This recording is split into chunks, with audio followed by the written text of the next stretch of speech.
Our aim is to create a artificial neural network fuzzy inference system. So our task is to approx this function, this sine function, and for updation of the parameter we have to use differential evaluation. So now this is the code which I have created. So I have created a class for this algorithm to run this whole network.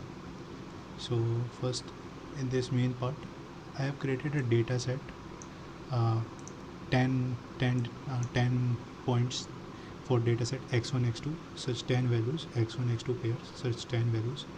After that, I have created a class in which there are different parameters. So first parameter is the number of generation, for how many times we want to run this differential evolution algorithm.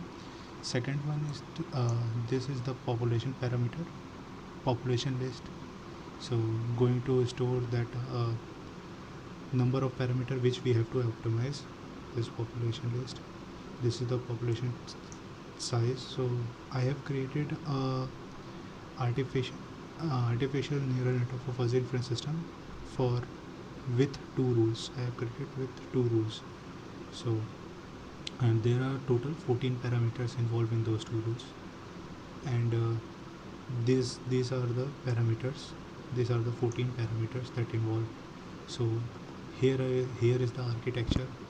So this is the membership function. I am using the Gaussian membership function, and these are the same as the forward pass, passing through each layer, layer 2, layer 3, layer 4, calculating the function, and after that I am returning the predicted value. So for the first run of the generation I am getting the predicted value here, and then I am calculating error, and then for the graph purpose I am just plotting matplotlib. Now I have created the population. We have to optimize 14 parameters, so I have created a 10 population which include 14 parameters. So there are 10 cross 14 list, 10 cross 14 matrix is this. So what here we are doing is the mutation and the crossover, and for the selecting best parameter, what I have done is that I am calculating offspring and the target. I am calculating I'm first updating the parameter with the offspring and calculating error, and then again I am updating parameter with target vector, and then again calculating error. If offspring error is less than the target error, I am going to update the population with that offspring. This is here is the updation part.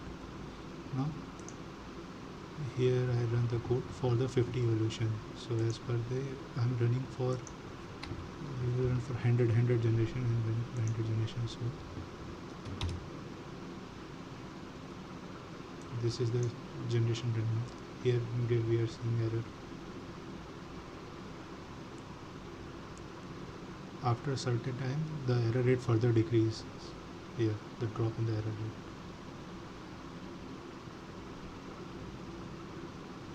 And this is persistent for a long time. Okay.